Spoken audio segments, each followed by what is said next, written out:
Hi, everybody. Welcome. I hope you will turn on your cameras and hopefully the audio is a little bit better now that I'm talking and it's not a video. I'd like to welcome you to our Jewish Finland chat today. It should be a great talk. If you would turn on your cameras, that would be great because this might be a little bit more interactive than just straight talking heads at you today. So feel free to join in and be a part of it. And I'm going to turn it over to our wonderful hosts and let them introduce themselves and tell you all about them. And then they're going to take us on a trip to Finland. So take it away, ladies. Thank you. Thank you, Ari. Welcome everyone from our behalf as well. I think we can actually get started with the first slide, Dori, and then I can start with introducing you, perhaps.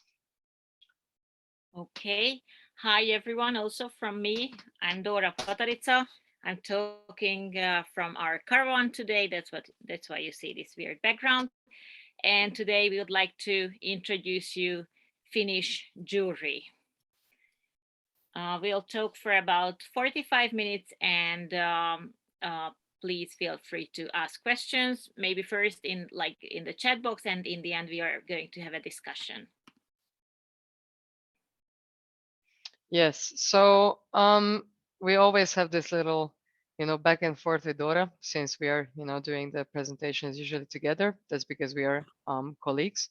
So let me introduce you to my colleague Dora Pataritsa. She has a PhD in history, and we have been working together in a number of projects actually, including boundaries of Jewish identities in contemporary Finland, when she was responsible for implementing a research on Finnish Jewish foodways. And she's also she's actually leading a project entitled Reconstructing the Fate of Hungarian and Bachka Serbian Victims of the Holocaust. In addition to this, she is a member of the Jewish community in Finland herself. She is engaged with Viso Finland. She's in the board of Viso Finland. She's in the council of the Jewish community of Helsinki and is also in the board of Limud Helsinki. And now we are coming to my dear colleague, Merti Cimbalmos, who recently, I think now it's almost 11 months that she defended her PhD here in Finland, which she wrote in our joint project. Her PhD was about intermarriages in the Finnish Jewish communities. Why it's communities? Why are there more communities? We are going to talk about this also today to you. And since Mercy is such an excellent researcher, she's also engaged in my Hungarian Holocaust-related project. And she herself is a member of the Finnish Jewish community, a leader of the Students Association, of the Jewish Student Association in Finland, and also recently, together with me, we became both members of the Council of the Jewish Community of Helsinki. Let me show you Finland on the map, although I think nowadays Finland is maybe a little bit more often on the map. Anyway, as you can see, it's in Northern Europe. If I may say so, unfortunately, we have 1,300 kilometers of border to Russia, and we are also bordering Sweden, and we have a little bit of joint border together with Norway. It takes us about a 2-hour ferry trip to get to Estonia, and this is the Baltic Sea here.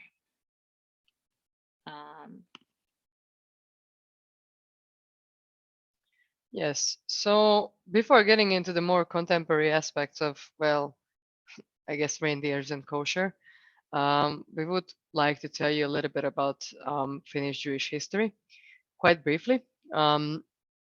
Even though Finland is quite often thought to be distant from Jewish life, it's actually quite rich in terms of Jewish history and Jewish historical heritage.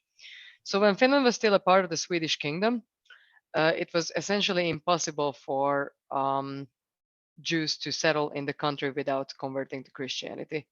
So there were only particular designated towns where they could settle. And then when Finland became part of the Russian Empire, it actually made it possible for Jews to settle in the territory of Finland without converting to Christianity. This didn't mean, however, that there were no sort of boundaries of Jewish settlement. So only Jews who were members or who were working in the Russian army could actually settle in the country. So these are the people that they're often referred to as cantonists. Even today, individuals in the community who have such ancestry refer to themselves as cantonists. So these people were part of the Cantonese school system, which was a compulsory military education for Jewish boys in the Russian Empire.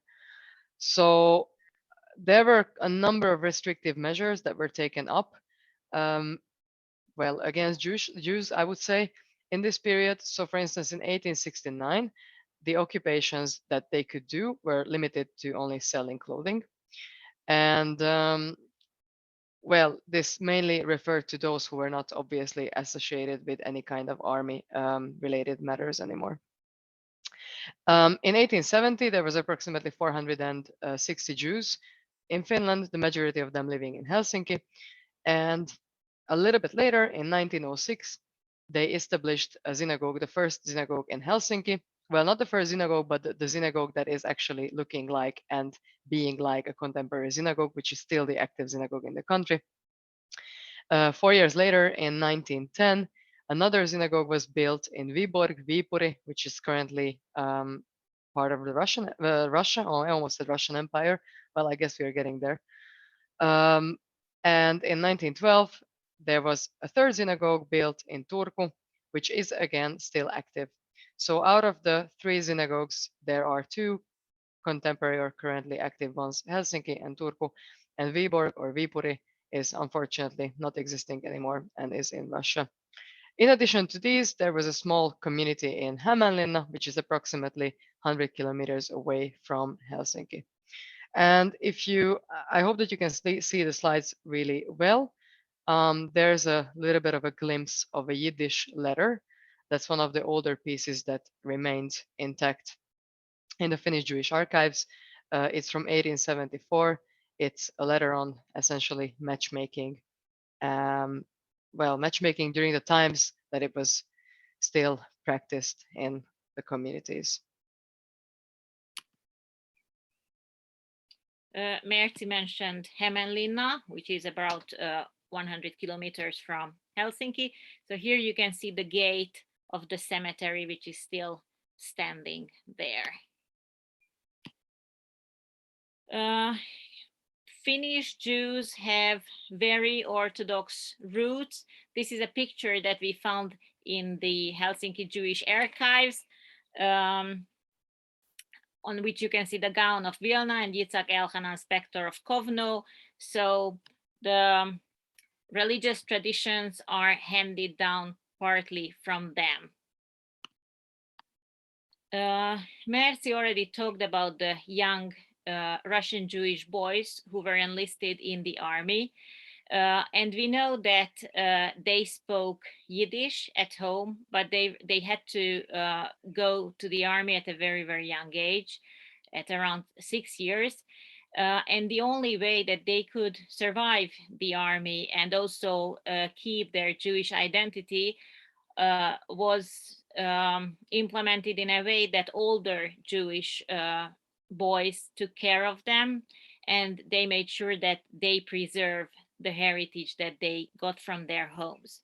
So once they were allowed to, or they were dismissed from the army after 25 years, those who served on the territory of current Finland were allowed to settle down on that territory, and girls were sent after them from their hometowns. There is an oral history that these girls were taken on carriages, and first they came to Helsinki. The most beautiful girls were picked in Helsinki, and then the carriage was sent further to Turku. Of course, we can't check if this story is real, but it also means that these girls at least had a strong Jewish upbringing. So as I said, their home language was or must have been Yiddish.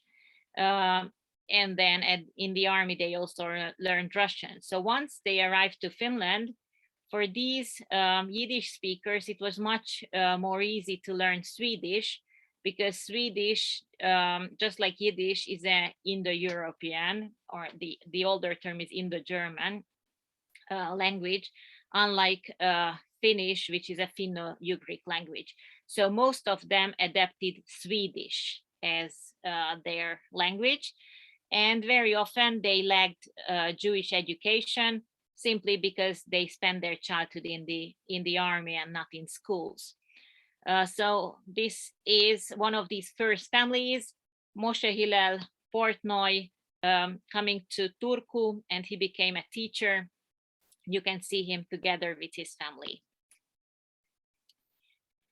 This is one of the oldest objects of the Jewish communities, and I'd like to ask you if you can make a guess what this object is.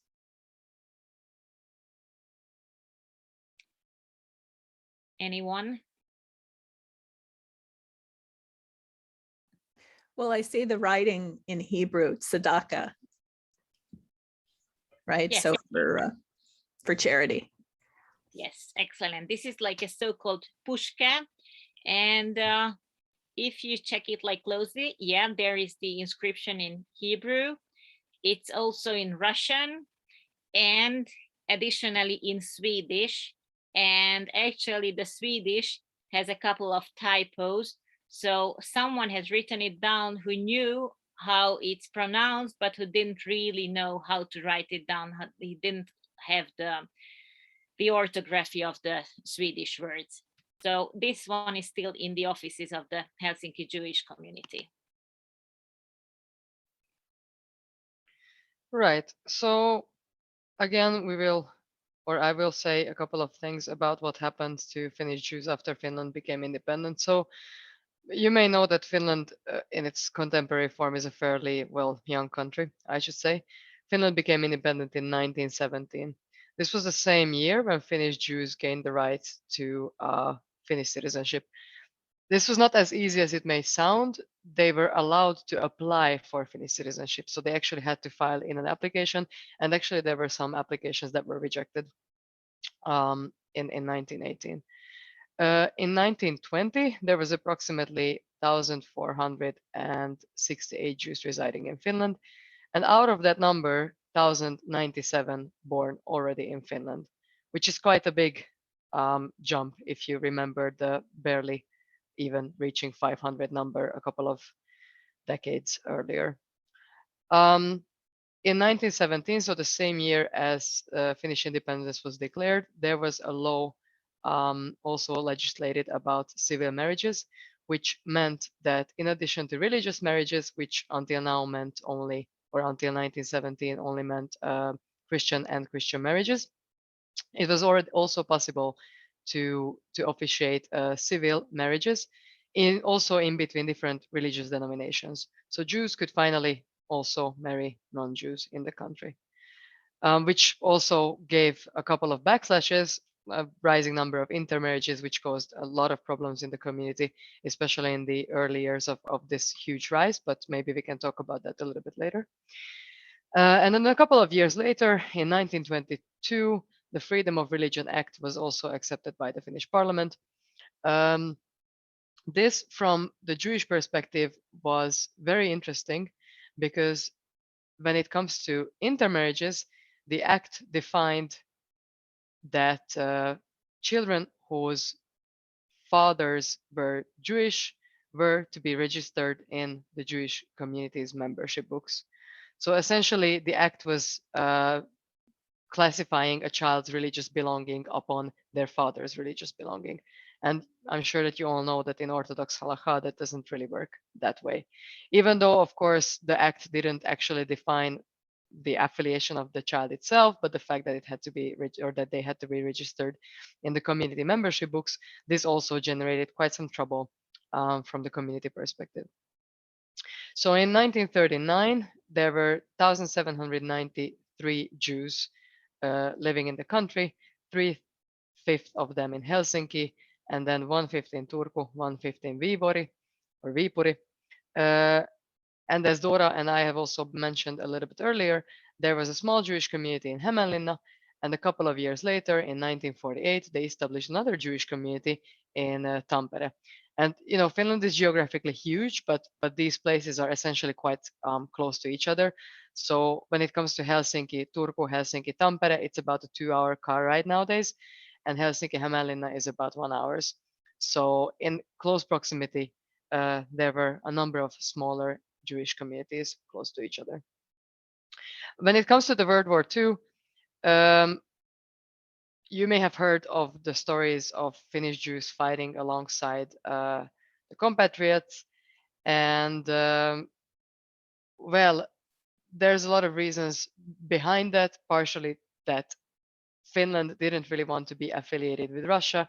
They didn't really want to be affiliated with the Nazi Germany either, but they had to make some sort of a compromise. When it comes to Finland's Holocaust, perhaps one of the most important things that is worth mentioning is that in 1942, there were 27 civilians who were deported from Finland during the Second World War, or as a result of the Second World War, including 8 Jews who were actually not Finnish Jews. So they were all citizens of other countries. And on the slide, you can see a cover of a book written by Daniel Katz, a somewhat famous local Jew, about, well, essentially Finnish Jewish history and about just the history of his family, entitled When Grandfather Skied to Finland.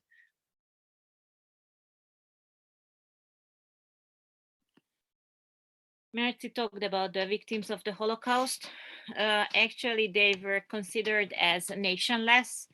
And a couple of years ago, these victims of the Holocaust received Stolpersteine, stumbling stones, also in Helsinki. So here you can see 3 members of an Austrian/Hungarian family. The baby was born in Helsinki, but since they didn't have a Finnish nationality, they were all deported, and it's only the father who survived the war.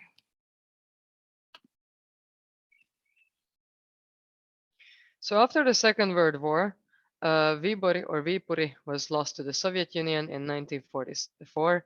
And actually, the Jews who were living in that city didn't really want to stay in that side of the country anymore. So they decided to relocate to Tampere.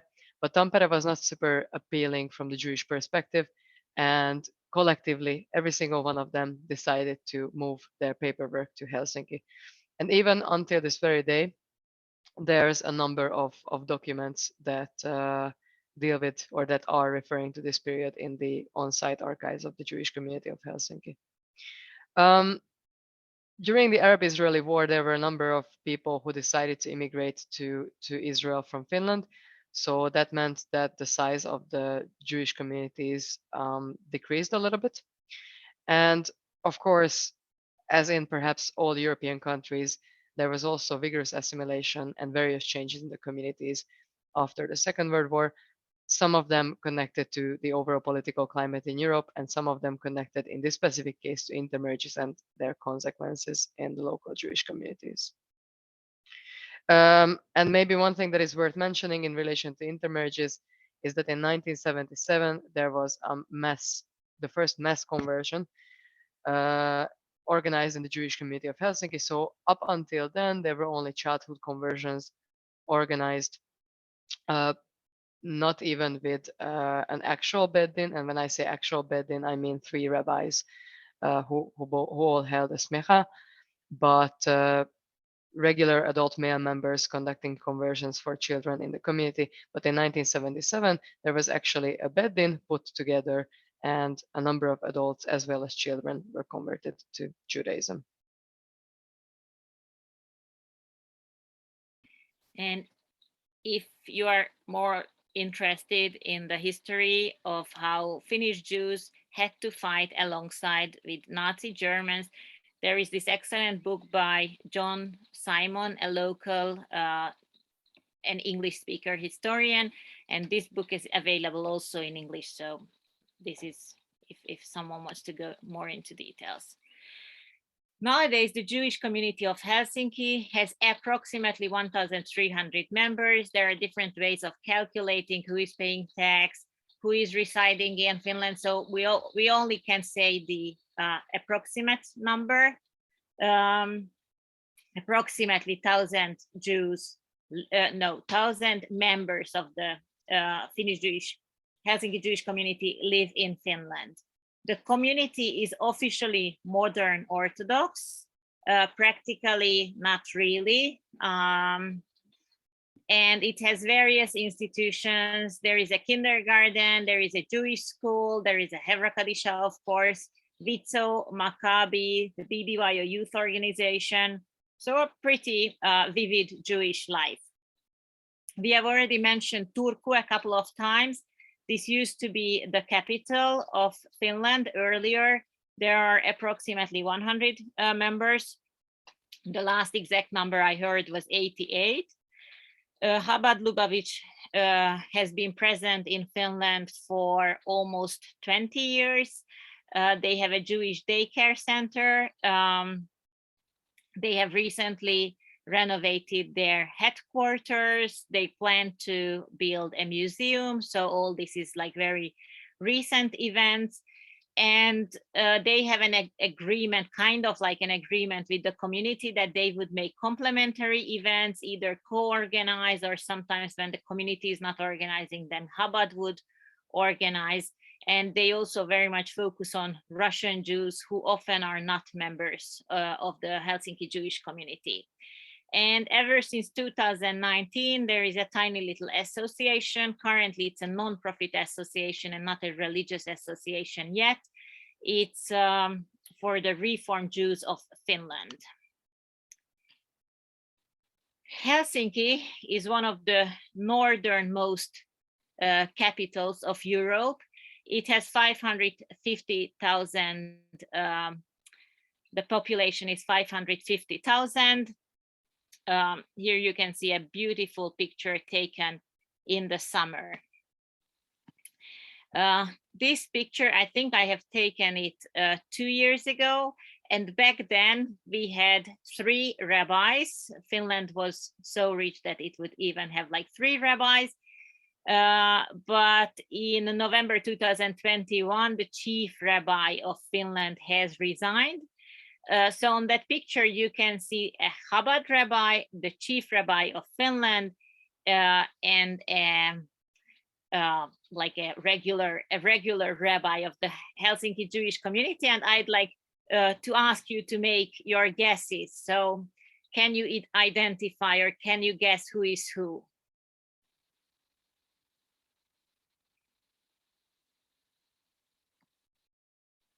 Okay, so who looks like the chief rabbi of the previous chief rabbi of Finland? The one with the beard. The one on, Tricky. the one on the right. No, the one on the left. One on the No. left, No. The Chabad rabbi is the one on the right. right. Yeah, I think he's the easiest. Yes. So wait a minute. Yes, that's the Chabad rabbi, Rabbi Benjamin Wolf.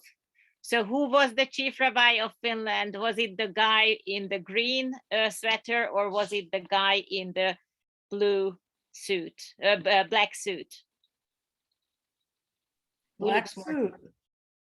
No, and he's also 10 years younger. So unfortunately, Rabbi Simon Lifson, the chief rabbi, he resigned. And Rabbi Shmuel Ben-Yard is currently the rabbi of Helsinki. As far as I know, I think now the Turku community doesn't officially have a rabbi. And I can also tell you, we tried to get a rabbi and we have not succeeded, or there was no real good application. So now for the time being, we'll simply stick to Rabbi Shmuel Ben-Yard. who is, by the way, exactly my age, and I always tell the joke that unfortunately he's taken. Otherwise, it could be match made in heaven. I can continue with this slide. So the Helsinki synagogue was built in 1906. The architect was Jakob Arenberg, a German non-Jewish architect. And at that time, when the synagogue was built, which is nowadays downtown Helsinki, but back then it was the outskirts and the very poor part of Helsinki. And actually the city donated the plot to the Jews of Helsinki so that they would be able to build their first synagogue made of stone. This is an Ashkenazi style synagogue. We are also going to show you a couple of pictures from the inside. So here it is.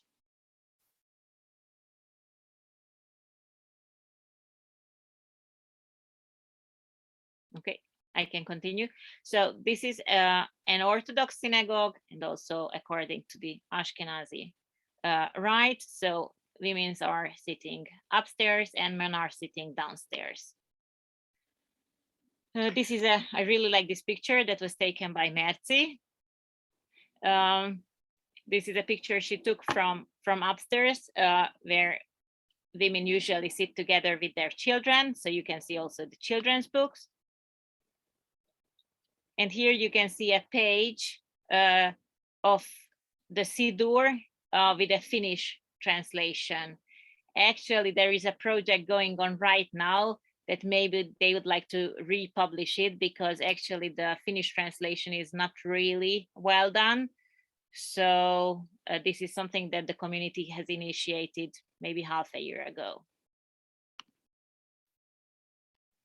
Yeah, and maybe I should add to the Sidor project matter that it actually raised quite a heavy debate in the community, because the Sidor that is being planned is that would be a translation of the Quran Siddur from English to Finnish, as opposed to doing the translation from Hebrew to Finnish. So there have been all sorts of balagan about that, but maybe we can again talk about that also later. But now let me ask you a question. Almost identical photos. One of them is not entirely in the center, but which color would you prefer, the white wall or the green wall? And this is an essential question that I'm asking everyone. Green. And there's no right or wrong answer. It's green. All right, that's one. White. White. Green.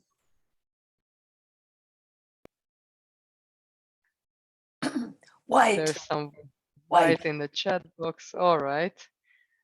So it seems like at least some of you present would prefer the white painting. So there's a bit of a fun story about why did the community, or why did the synagogue inside end up being green. It was painted, like repainted to green, I think, probably about 10 years ago. Initially, it was green, and that had to do with the fact that so the community got the plot where the synagogue was built, as Dora mentioned, from the city for free. They built up the synagogue, and they didn't seem to be having so much money left. And this is a legend, by the way. I don't know how much of it is true, but at least this is the legend that goes around in the congregation. So they didn't have enough money, and they went to the store to pick the cheapest painting that was available, which was green. So the original painting that was on the walls was apparently very similar to what you can see on the right side right now. But then years passed, and there were multiple renovations and this and that, and then they changed it to to white. But when another renovation was coming up, someone had this brilliant idea to honor the heritage and to get back to the original colors, and thus the synagogue was painted green again from the inside. So this is the tale of the green paint. I personally have never seen any other synagogue that would have been this particular color of green anywhere in the world, but I guess that's something that makes this special.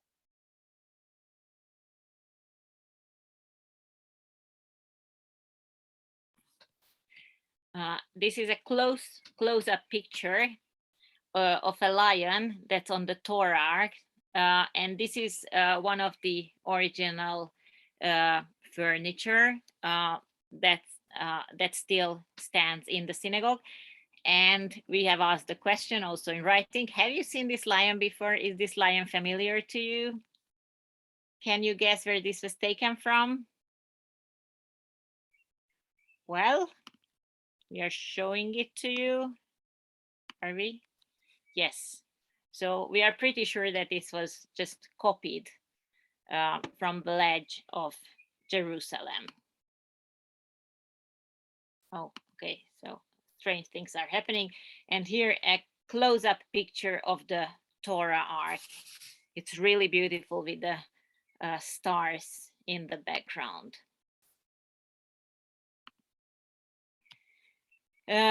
And also quite recently, but I think time runs and it must have been 4 years ago, we did a cataloging, indexing, and digitization project together with Merci. And just a week ago, I was showing the archive to the president of the community because he had no clue where the archive of the Jewish community it is. And I'm going to tell you the secret right now. So here you can see the staircase that leads up to the women's gallery. And Finns are very practical people, so they prefer to use every single square meter. And that's where they have put the archives of the Helsinki Jewish community. What's behind the door is the archive. And here you can see the nicely arranged folders that we catalog together with Merci. We have also digitized the most important family documents. And I think we know way more about the Jewish families of Finland than they do about themselves. So we have seen quite many almost funny documents. This is the minyan room that's used during weekdays. It has been recently renovated. A year ago, we should update that picture. There is also a Torah Ark. And on the right-hand side, you can see the bar mitzvah of my eldest son, who is standing right next to his father. So for these everyday prayers, this is the room that's used, and for all kinds of like community meetings and even in the breaks for children. Yes, and this is, well, some people refer to it as the most expensive bathroom of Finland in a somewhat derogatory manner. But this is the mikveh of the Jewish community of Helsinki, which was also quite recently, well, quite recently is an overstatement, but a couple of years ago renovated. It was a quite big project, but I think the result ended up being quite beautiful. It has to be mentioned, though, that the mikveh is not as used as you would assume it to be in a regular Orthodox Jewish community. So there's only a handful of women who are using it for ritual purposes. And usually it's used 2-3 times a year when there's a bigger conversion group for conversions. Here you can see a photo of the old Jewish cemetery in Helsinki. What is interesting about this is that actually there's a number of plots right now in downtown Helsinki which belong to the Jewish community of Helsinki. And there's no such place that would be entirely distant from any other religious community's cemetery. So it's not really visible from the photo, but right to the left, which was a funny way of saying this, but to the left side of this particular plot where Dora is pointing with the cursor, there is actually a Muslim cemetery, right, neighboring this old Jewish cemetery.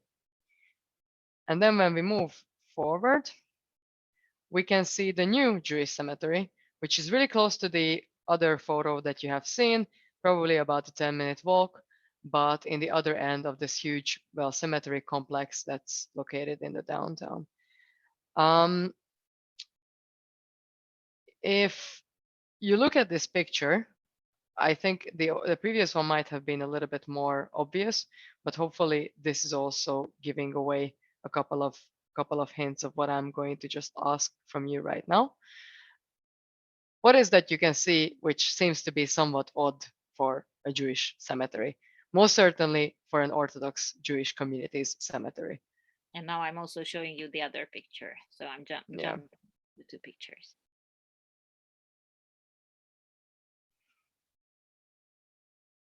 Well, I will. The If flowers? The someone. Grave sites are Yes. above ground, just like we have in New Orleans where they're above ground. So I presume there must be a lot of water, the big water table there, and you can't dig deep into the ground. Yeah, that's actually that's actually true, and also the flowers are true. So I was actually referring to the flower, but there's a lot of water, that's undeniable. Yeah, so those are flowers indeed, and it's really interesting because this has also caused quite a lot of discussion in the community, because some people were opposing the idea of relatives bringing flowers to Jewish graves as opposed to stones, obviously. So there was a cautious choice made that they finally, some years back, put a bucket full of little stones right to the entrance of the community, so people can pick up stones and bring it to the gravestones when they visit the graveyard. But still, it's very common that people bring flowers to Jewish graves in Finland, which is partially again due to the fact that there's such a huge number of intermarriages that people just feel like that's something that they should, and that's something that they want to do. And this too is a Finnish custom. Those men who used to fight in the Finnish army during the war received this leaf and as a sign of honor on their graves. So this is also a specific. And actually yesterday there was the International Day of the Veterans, which is an occasion where every year they honor these Jewish soldiers who fought for Finland. So here you can see this memorial. I'd like to say a couple of words of the Jewish School of Helsinki. I have 4 kids, and currently 3 of them are attending this school. So the school is from the 1st grade until the 9th grade. So kids start when in the year when they turn 7, and it's until the age of 16. They start learning Hebrew in the 1st grade. They also have English lessons. The school is nowadays it's a Finnish speaking school. It used to be Yiddish speaking and then Swedish speaking, but nowadays it's Finnish speaking, and it's based on the Finnish educational system, but the kids have additionally Hebrew lessons and Jewish studies lessons. It's one of the only schools in the world, only Jewish schools that are completely free, and it also means that kids of all social classes attend this school. And there are altogether approximately 90 kids in 9 different classes. So the classes are very small. I'd like to show you a short piece by the same musician that you have already heard. And actually, I'm not sure how many of you noticed, but on the picture with the graves, the Tokatsier is one of the oldest Finnish Jewish families. So there are also Tokatsiers buried in the Helsinki Jewish Cemetery, but Hillel Tokatsier is well and alive and still an active musician. So I'd like to show you one of his pieces. It's a 3-minute piece. Please let me know if there is any problem with the sound.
All right. Actually, about Hillel Tokazer, there's an interesting thing. One of his ancestors, one of his relatives, was subjected by quite a scandal in 1938. So in 1938, they opened the Helsinki Olympic Stadium, and there was running competition of 100 meters. And Abraham Tokazer, so the relative of Hillel's, was actually the person who crossed the finish line first. But because he was Jewish and it was a well-known fact, the official results placed him as fourth, even though the announcer actually declared him as the winner right after the race. And they even took a photo which proves that he was the first one who was crossing the line. And the scandal became quite a hot topic much later, I think about 9 years ago, again in Finland. And they wrote even a piece about it in one of the local newspapers. And the Finnish Amateur Athletic Association made an apology to Hillel's family about this case and righteously declared his ancestor to be the first one who crossed the line and thus won the 100 meters of running competition.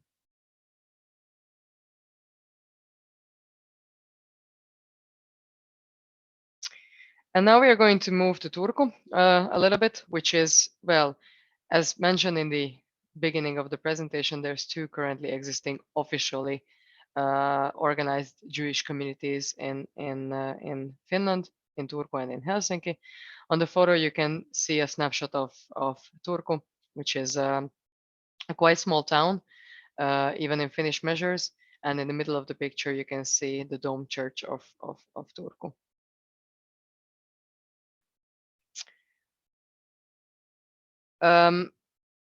The Turku synagogue, similarly to the synagogue in Helsinki, is built according to Ashkenazi and Orthodox standards.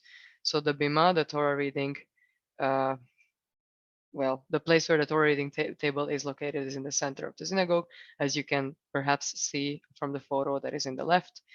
And on the right, you can see the synagogue from the outside. It was built in 1912.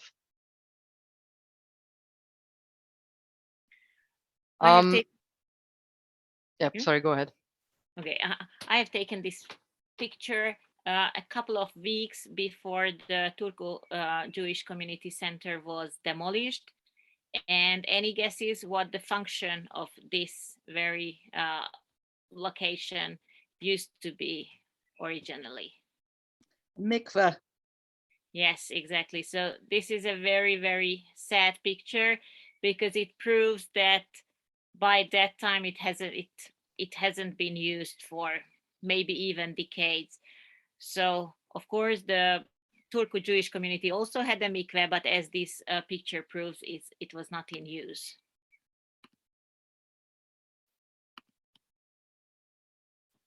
That was the title of our lecture. So even now in May, Shabbat on Fridays starts at 21, like 9:30, and then Havdalah is at 10:30 on Saturdays. But on the peak in around the 20th of June, it's even later. So here you can see the calendar of June, and we are supposed to light candles at 10:30.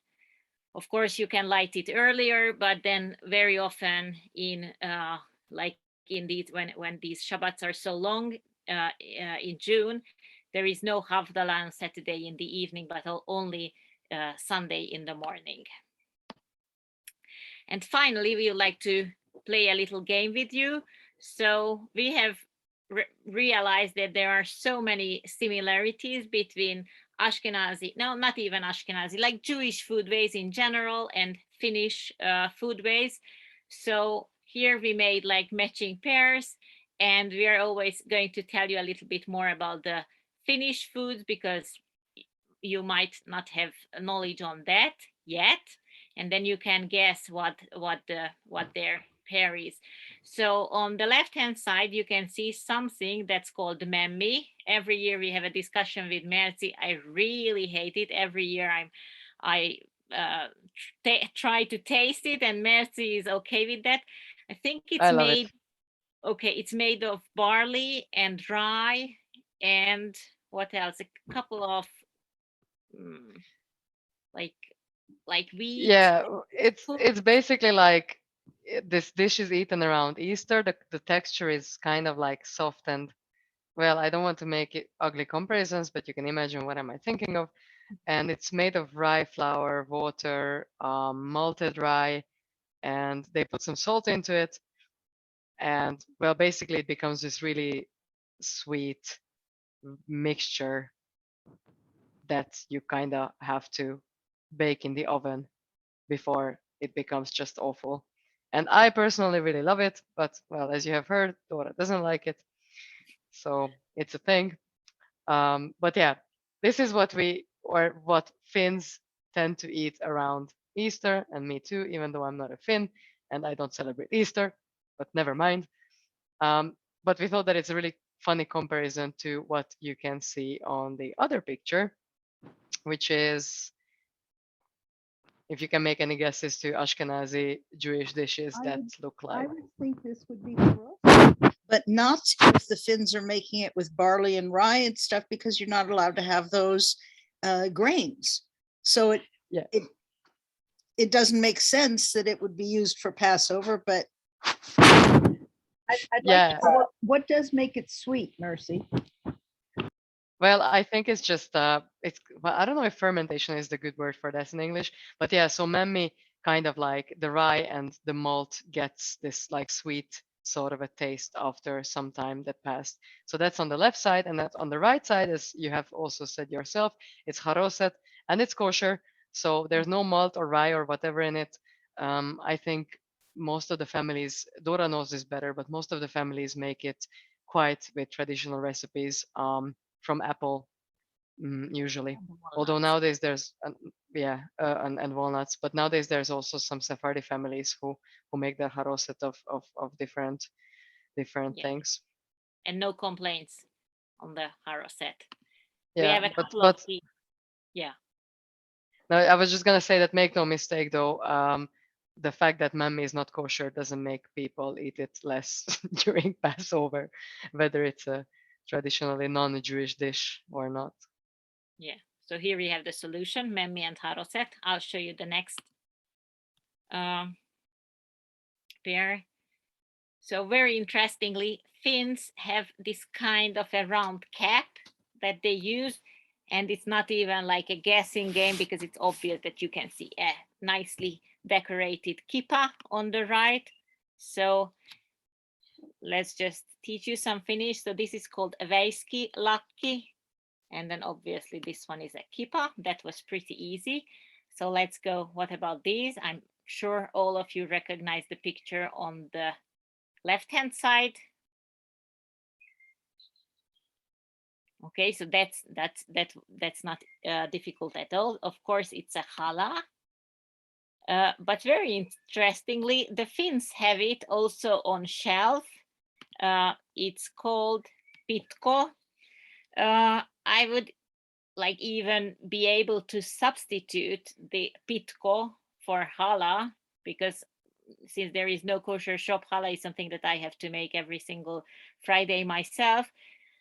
Unfortunately, I'm not sure how many people I'm going to offend now, but pitko uses cardamom, or cardamom is added to pitko, and this single fact that there is cardamom in it makes it so much more like different from challah, so it can't be used as a substitute. I think we have 2 more pairs. And that's not even a guessing game since we have the solution. So you are lucky enough to have bagels in shops. Here it's a challenge to get bagels, and my kids really love it. But Finns have a dish that's very similar, which is called rinkeli. So that might be also something that has the same roots, maybe. So rinkeli and bagel, and I think this is the last one. So here we can make a guessing game again.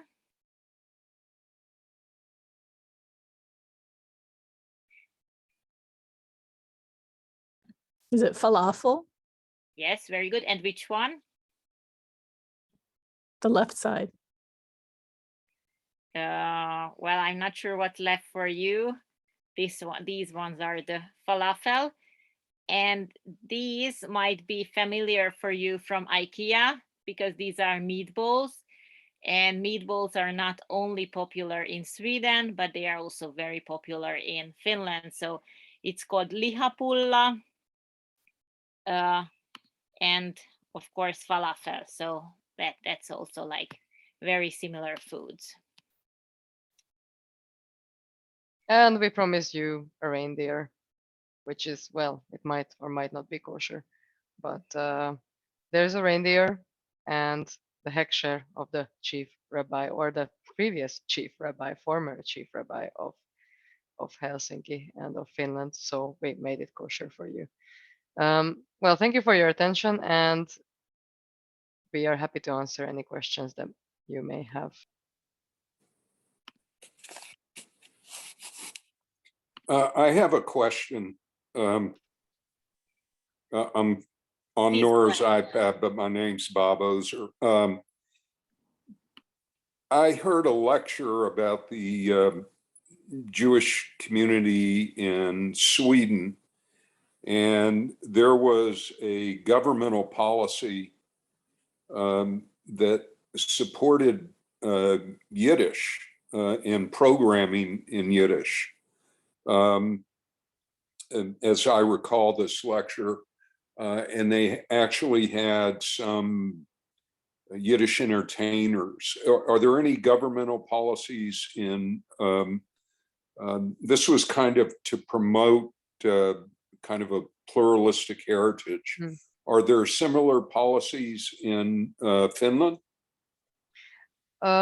No, unfortunately not. And the reason is, well, in Sweden, Swedish Jewry is considered to be a historic minority, and as such, they are trying to make quite cautious efforts to protect the rights of the historic minority. And so, for instance, Yiddish is obviously connected to the Jewish community quite heavily, and there's a possibility also for Swedish Jews to take their university exams in Yiddish if they want to. So the Swedish are really trying to make a really cautious effort to preserve not only the minority language, but also to provide the rights for those who identify as belonging to that particular minority to, be able to practice their rights to the broadest extent. In Finland, there's no such thing. Partially because I think right now probably the number of Yiddish speakers is, I don't even know, less than 10, I would say. I don't want to say anything that would not be right, but I would assume that it's less than 10. And while there have been some projects recently supported by organizations and foundations that partially deal with preservation of Jewish and Yiddish culture. Like there's a project, for instance, by one of our colleagues, Simon Muir, who is a Yiddishist himself, and he deals with all sorts of arts related matters as well. So he runs a project now that deals with Finnish Jewish music, Finnish Roma music, and also like adds a twist of Yiddish to all of that. So there's a couple of projects that were supported financially by individual organizations. There hasn't been any big governmental, not even an intention to support, but not even a proposal that was made. So I think now Chabad is trying to do quite a heavy lobbying to get funding to the museum project that they wish to run.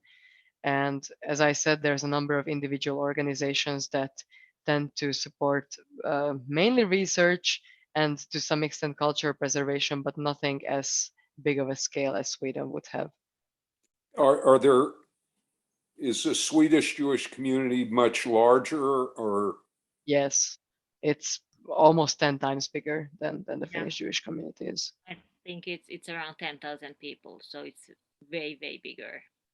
Also nowadays, Finland is not a popular destination. We don't have Ukrainian refugees because Russia is so close. So Finland generally, I think the whole immigration policy is also visible in the Jewish communities, that we just have for some reason less immigrants also.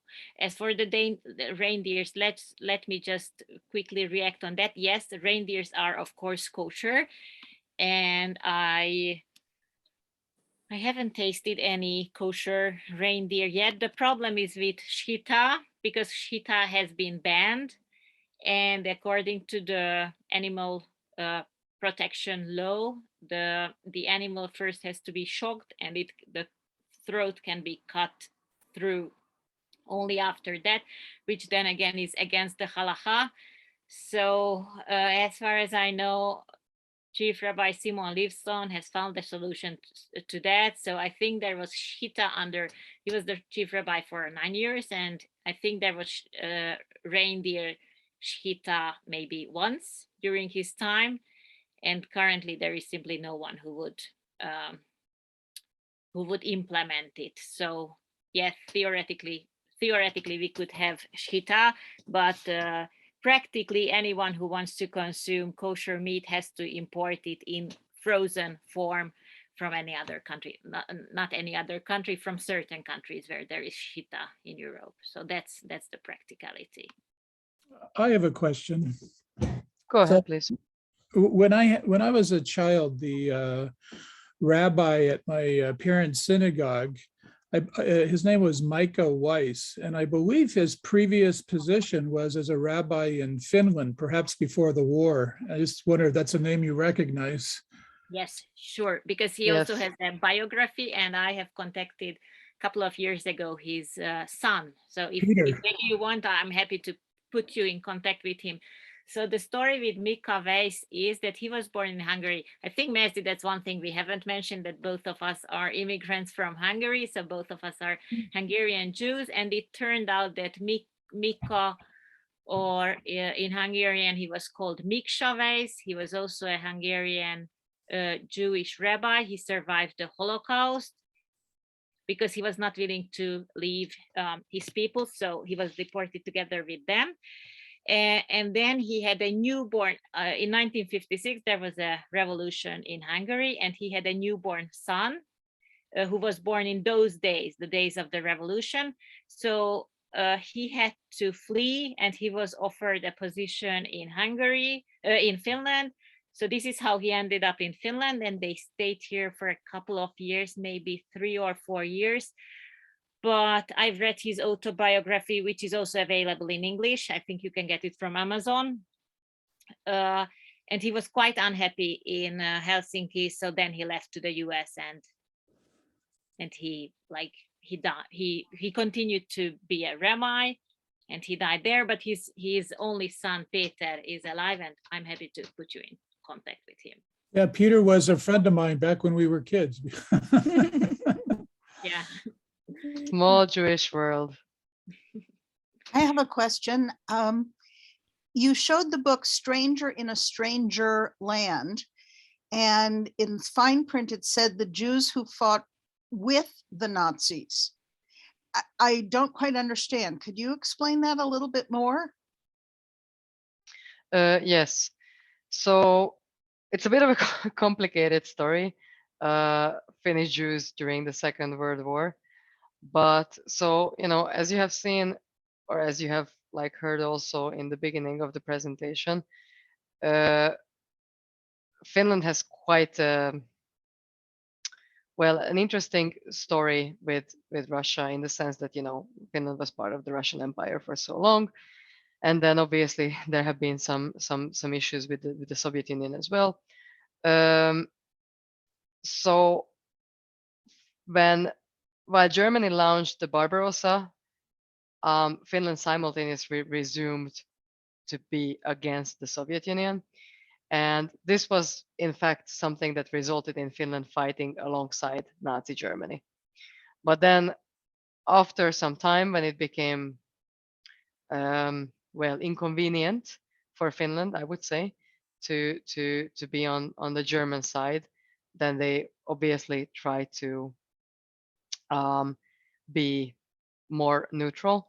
And actually, Finnish Jewish soldiers later participated in the Lapland War against Germany.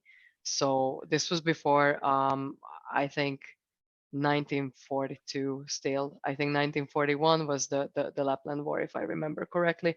But so yeah, initially they started off, oh no, sorry, no, it was like 1944, the Lapland War. So they started off as fighting with Germany, and then they ended up fighting against Germany for multiple reasons.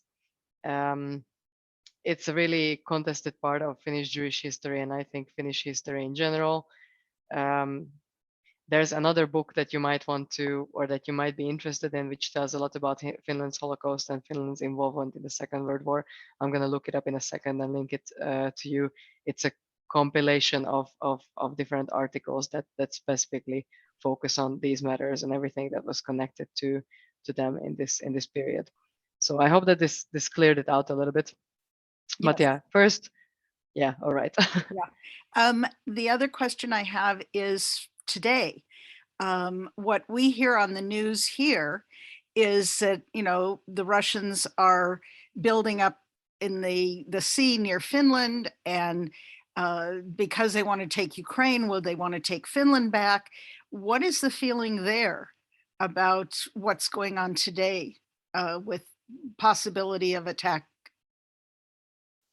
Thank you, Mercy, for finding the book. So Yeah. here is already the link for the book. I'd like to share a very nice saying, which I have learned only in recent days by Finns. They say that they are not surprised at all how Russians behave, because even if they would be fried in butter, which is the bad thing that can happen to food, even then they would remain the same. So Finns say that they are not surprised at all, and this is something that they have expected. And they were on the surface, Finland and Russia have been on friendly terms. There was tourism. I'm not sure if you can remember, was it maybe 2 or 3 years ago before Corona? I think it must have been 2019 in the summer, that Putin and Trump, they met in Helsinki, because Helsinki always had this neutral position. But at the same time, they were also very careful. Many Finnish houses have bomb shelters, which are good against any threats. And the only reason they had to build them is because of the proximity of Russians. So nowadays, Finns say that they are not surprised at all. And I think we were also warned that the Russian, like the trolls, and the Russian media would do their best to make us feel afraid. But I'm pretty sure that the decision has been made after lots of talks and shares of different opinions. So they have discussed it from all possible angles. Yeah, but maybe one thing that might be worth mentioning is that, there's compulsory army service in Finland still. And one of the reasons behind that, as far as most people are, justifying it, is that if Finland is not a NATO state, then it should have its own army. So until now, there have been quite a heavy debate amongst most political parties about whether Finland should join the NATO or not, because there was this deal, supposedly, between Finland and Russia, that Finland stays neutral and then Russia will leave us alone. But now what happened in Ukraine made, I think, most politicians also and the general public also change their mind that, you can't really rely on what does Russia say, so we should just join NATO. And as you have seen a couple of days ago, I think 3 days ago, the president and the prime minister of Finland officially filed the joining request to NATO. So, but yeah, I think no one is surprised by whatever is happening. Didn't Finland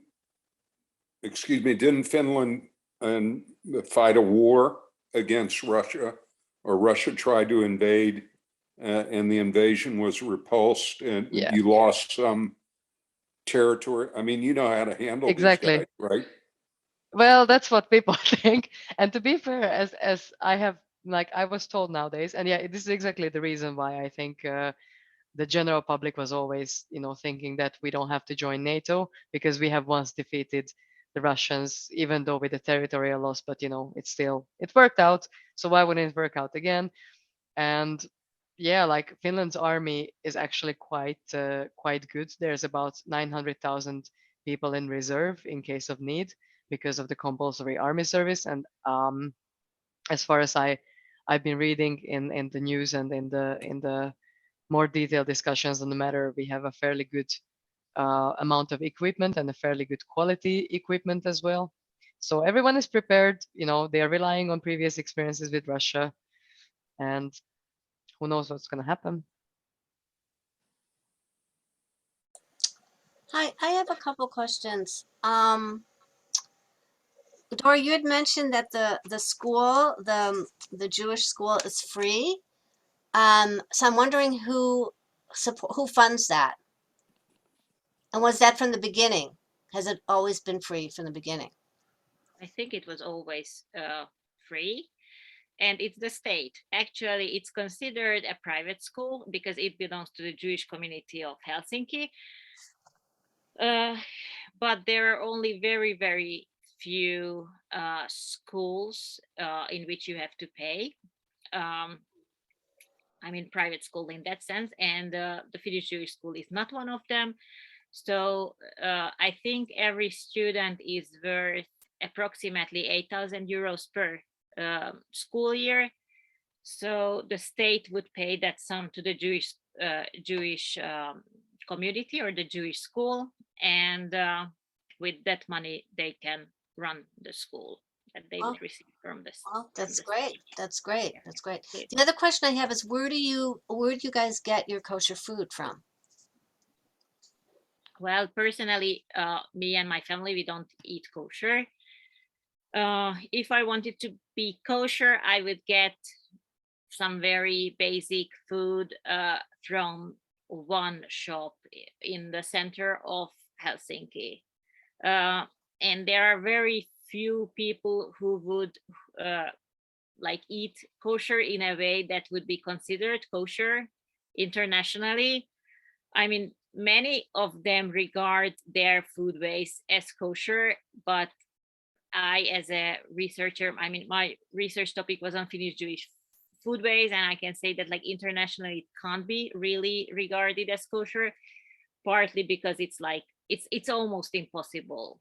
So there are lots of compromises. The kitchen, the kitchen of the community is considered kosher, but then again, even that is not considered by everyone as kosher. So for example, the Chabad rabbi would not eat at the Jewish community of Helsinki, but it's kosher enough for other guests, other Jewish people, and of course the children of the Jewish community. Yeah. Okay, thanks.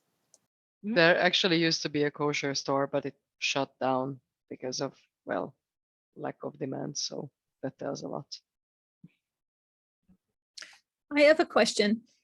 Does your Jewish community have any kind of association or activities with the Scandinavian countries or any other countries in the region nearby? Yeah. So yes and no, which is a really Jewish answer.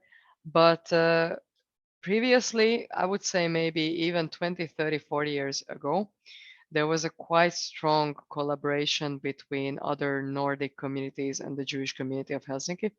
And that was partially due to the fact that there's a generation that used to be, well, a Swedish speaker. They were speaking Swedish as their mother tongue. And if you go around the Nordic countries, you kind of understand each other. Finnish is really different from that. So, no one's going to understand Finnish in Sweden or in Norway or whatever.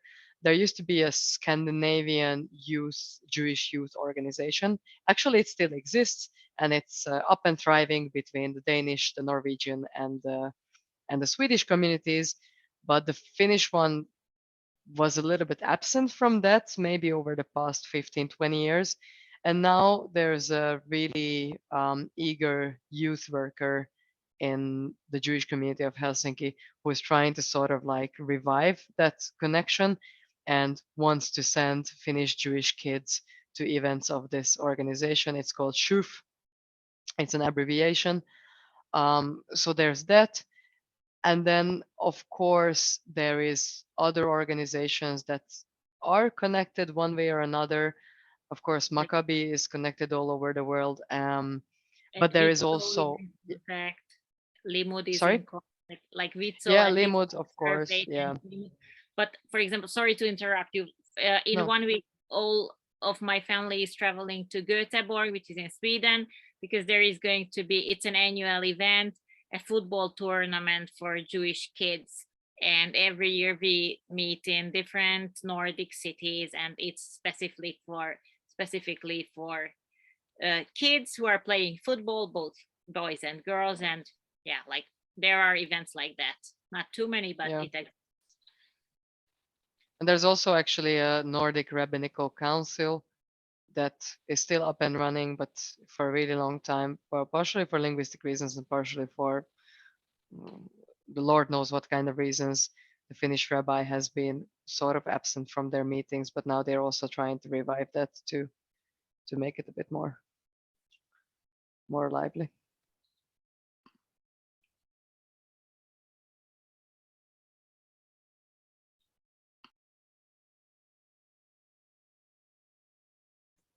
Any more questions? Great. Well, thank you, Dora Mercy. This was a great talk. I learned a lot. I hope everyone else did. Please join us next month on June 27th. We will be doing Greek Jewry.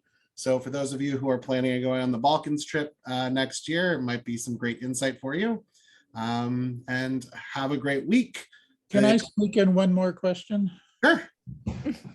So you mentioned that there's a lot of intermarriage. So I was just wondering what percentage of the Jews in Finland marry Jews? Well, do you want to hear the filtered or the non-filtered answer? I'd like to hear your best guess. My best guess, I can't back up with this information with statistics. I really tried. I really was like trying to look into everyone's paperwork.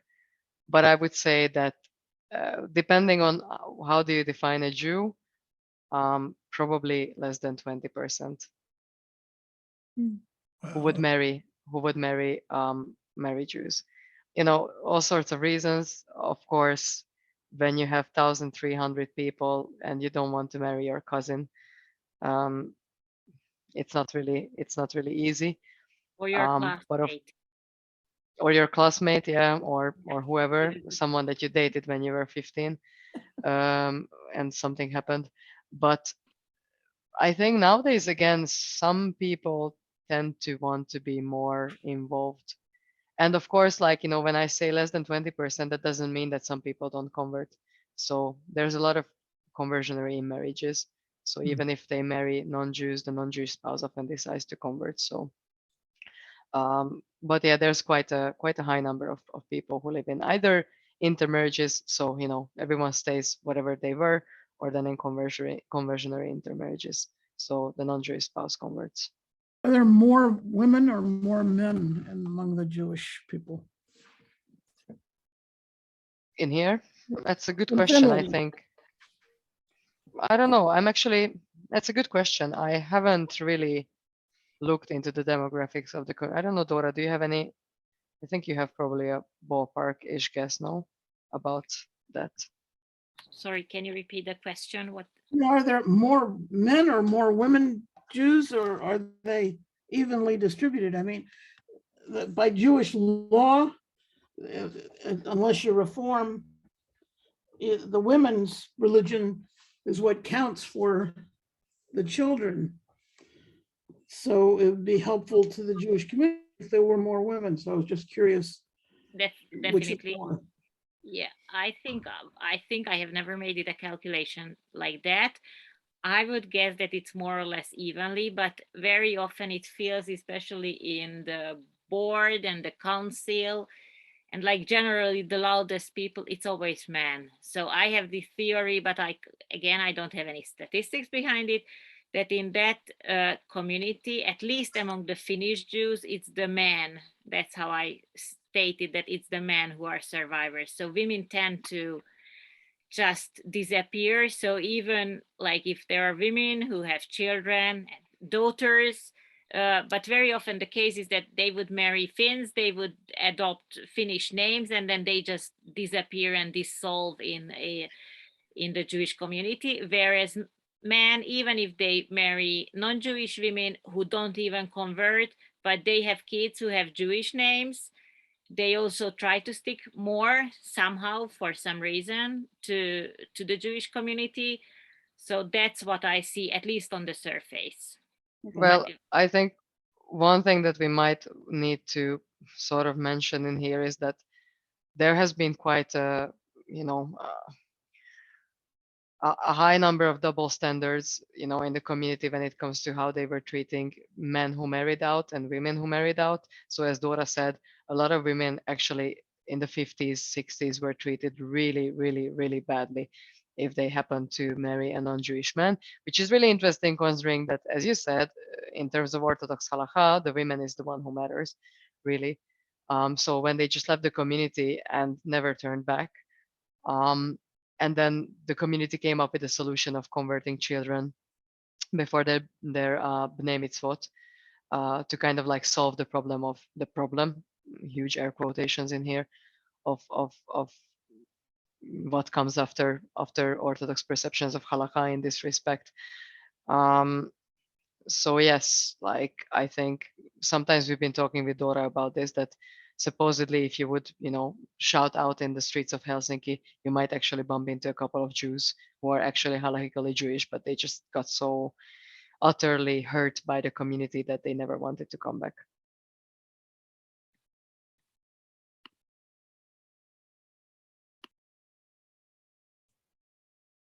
Any more questions? Great.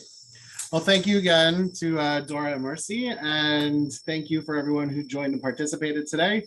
And again, just a reminder, on June 27th at 11 a.m., we have our Greek Jewry presentation. So for those of you who are joining us on the Balkans trip, who are thinking about joining us on the Balkans trip, it might be a great talk for you to come and get inspired. So I hope everyone has a great day. Ladies, thank you and good night. And we'll see you all next time. Thank you. Thank you. Bye-bye. Thank you. Thank you. Great presentation. Thanks a lot. Thanks a lot for joining us.